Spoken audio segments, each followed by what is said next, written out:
Praise the lord. ప్రభువైన యేసు నామములో అందరికీ వందనములు. యేసయ్య మాటను ఈ కార్యక్రమాన్ని వీక్షించడానికి ప్రేమతో మిమ్మను ఆహ్వానిస్తున్నాను. ఈ దినము అపోస్తలుడైన పౌలు కొరింథీయులకు రాసిన మొదటి పత్రిక 3వ అధ్యాయము 18వ వచనం నుండి 23వ వచనాల వరకు ధ్యానించుకుందాం. ఎవడును తన్ను తాను మోసపరుచుకొనకూడదు. మీలో ఎవడైనను ఈ లోకమందు తాను జ్ఞానినని అనుకుని ఎడలా జ్ఞాని అగునట్లు వెర్రివాడు కావలెను. ఈ లోక జ్ఞానము దేవుని దృష్టికి వెర్రితనమే. జ్ఞానులను వారి కుయుక్తిలో ఆయన పట్టుకొనును, మరియు జ్ఞానుల యోచనలు వ్యర్థములని ప్రభువునకు తెలియను అని వ్రాయబడి ఉన్నది. కాబట్టి ఎవడును మనుషుల యందు అతిశయింపకూడదు. సమస్తమును మీవి. పౌలైనను, అపోల్లో అయినను, కేఫా అయినను, లోకమైనను, జీవమైనను, మరణమైనను, ప్రస్తుతమందున్నవియు రాబోవునవి అయినను సమస్తమును మీవే. మీరు క్రీస్తు వారు, క్రీస్తు దేవుని వాడు. ప్రభునందు ప్రియమైన వాళ్ళారా, ఈ దినము ఈ వాక్య భాగములో అపోస్తలుడైన పౌలు ఒక వ్యక్తి యొక్క తనలో తాను కరెక్షన్ గురించి, తన జీవితానికి తను ఏ విధంగా ప్రభులో ఆయన మలుచుకోవాలో, ఏ విధంగా ఉండాలో దాని గురించి ప్రభు మనకు ఇక్కడ ఈ వాక్య భాగం ద్వారా తెలియచేస్తూ ఉన్నాడు. లోకములో సాధారణంగా ఎవరికి ఏమీ తెలియదు నీకు అని అంటే వారు ఒప్పుకోరు. నేను ఈ లోకంలో జ్ఞానిని అని చెప్పుకుంటారు, నాకు అన్నీ తెలుసు అంటారు. అందుకే అపోస్తలుడు పౌలు అంటాడు, ఎవడును తన్ను తాను మోసపరుచుకొనకూడదు. ఎందుకు అనవసరంగా మీ మటుకు మీరు మోసం చేసుకుంటారు? నాకు అన్నీ తెలుసు అని. సరైన పరిస్థితులు కనుక మిమ్మల్ని ఏదైనా అడిగితే మీరు చెప్పలేరు. ఆ విషయం మీకు తెలియదు. మీలో ఎవడైనను ఈ లోకమందు తను జ్ఞానినని అనుకుని ఎడలా, ఒకవేళ లోకంలో నేను జ్ఞానిని, నాకు అన్నీ తెలుసు అని ఎవరైనా అతిశయించే స్థితిలో ఉంటే జ్ఞాని అగునట్లు వెర్రివాడు కావలెను. ఈ పదము అపోస్తలుడు పౌలు చాలా అద్భుతంగా రాస్తాడు. లోక జ్ఞానము దేవుని దృష్టికి వెర్రితనము, కానీ దేవుని కొరకు వెర్రి అయిపోయిన వాడు ఎవడంటే, బైబిల్ పట్టుకొని నిత్యము రాత్రింపగలు దేవుని యొక్క వాక్యం చదువుతూ ప్రతి నిమిషము దేవుడు దేవుడు దేవుడు అన్నవాడికి లోకం ఇచ్చే బిరుదు ఏంటంటే, వీడు పిచ్చోడు, దేవుడు పిచ్చి వీడికి పట్టేస్తున్నది అంటారు. అవును, లోకంలో నువ్వు గనక జ్ఞాని అవ్వాలి అనుకుంటే నువ్వు వెర్రివాడు కావాలను అని అంటున్నాడు. వెర్రివాడు అంటే లోకంలో ఉన్న వెర్రితనం కాదు, దేవుని గురించినటువంటి ఆసక్తి, దేవుని వాక్యం అంటే జీవితంలో చాలా ప్రేమించి, దేవుని మాటలంటే చాలా ఇష్టపడి, రాత్రింపగలు నువ్వు దేవుడు దేవుడు దేవుడని నువ్వు ప్రతి పని చేసిన దేవుడు, నీళ్లు త్రాగిన దేవుడు, ఆహారము తిన్న దేవుడు, ఎవరి దగ్గరికి వెళ్ళినా ప్రార్థన లేనిదే ఎక్కడికి కదలని వాడు, దేవుడు అంటే పిచ్చోడైపోయిన వాడని లోకము బిరుదులు ఇస్తుంది. అయితే వాక్యం ద్వారా అపోస్తలుడు పౌలు మనకు ఒక విషయాన్ని హెచ్చరిక చేస్తూ ఉన్నాడు. ఏంటి అంటే, ఈ లోక జ్ఞానము దేవుని దృష్టికి వెర్రితనమే. జ్ఞానులను వారి కుయుక్తిలో ఆయన పట్టుకొనును. లోక జ్ఞానము కలిగినటువంటి వారికి, లోకము జ్ఞానులనిబడిన వారికి వారి కుయుక్తితోనే దేవుడు పట్టుకుంటున్నాడు. ఒక నాస్తికుడు ఒకరోజు తను ఉపన్యాసం ఇస్తూ, ఆయన చాలా పెద్ద ప్రసంగాలు చేస్తూ, అసలు దేవుడు లేడని నిన్ను నిరూపిస్తాను అని తన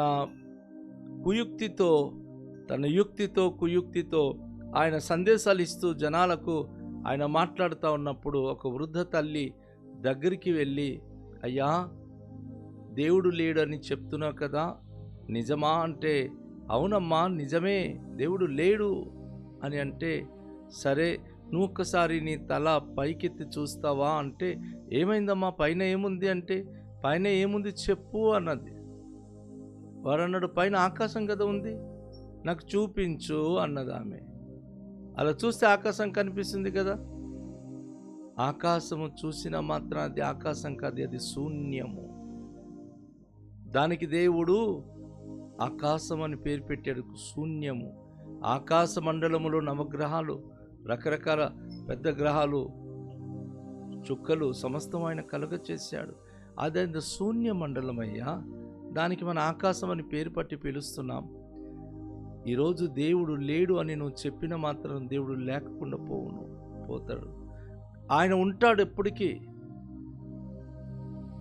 మనమే ఆయనకి రకరకాలుగా ఊహించుకుంటున్నాం.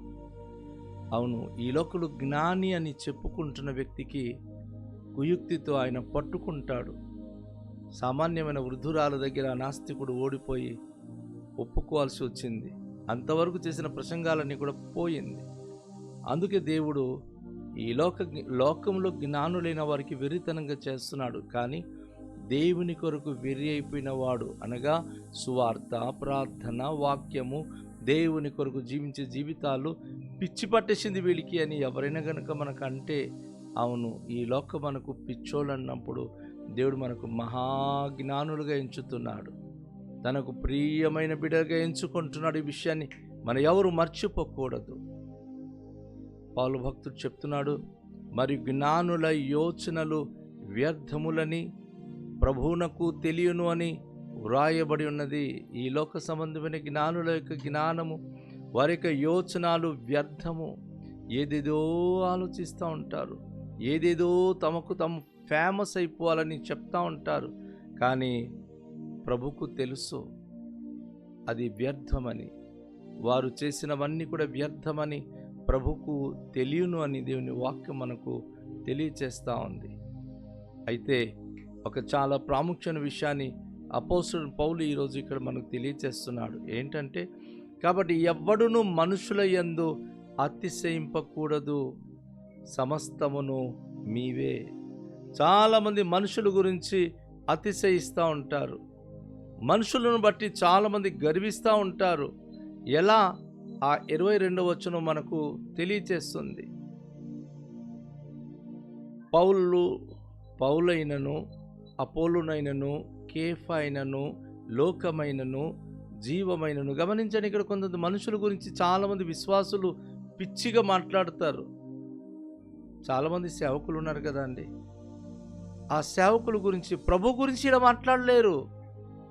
సతీష్ కుమార్ అంటే మాకు పిచ్చి అండి, స్టీఫెన్ పాల్ గారు అంటే మాకు పిచ్చి అండి, పలానా పాస్టర్ గారు అంటే ప్రవీణ్ కుమార్ అంటే మాకు పిచ్చి అండి. ఎవరండి వాళ్ళు? వారు మన మనుషులే, మన సహోదరులే. దేవుడు వారికి ఆధిక్యత ఇచ్చాడు, వారు బోధిస్తున్నారు.